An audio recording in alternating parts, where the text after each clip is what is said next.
טוב, היום עושים שילובים מוזרים של אוכל. כל אחד לוקח פתק ותואמים ביחד מה שיצא. יאללה. טוב, קודם כל מערבבים.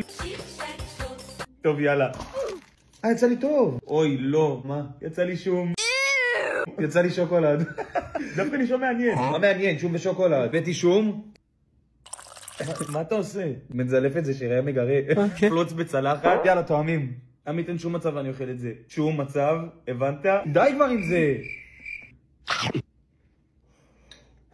זה חריף. למה? השוקולד מאזן את זה. מה יש לך? 0 מתוך 10. אין שום מצב שאני ממליץ את זה. אחד הבא. יש לך ריח של שום מהפה. הבא. 2 מטר. טוב, אז לאחד הבא. במבה אדומה. חלב. נשמע דווקא טוב. אין כמו במבה. טוב, רגע, לפני שמתחילים. נדיר. השילוב הכי טוב שעשיתי. אני מרגיש כמו זאתי במשחקי הרעב.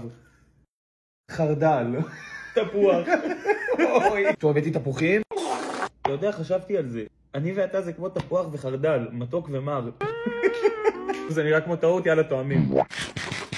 אוי, יש איזה טעם של סלט. יש איזה טעם של במיה.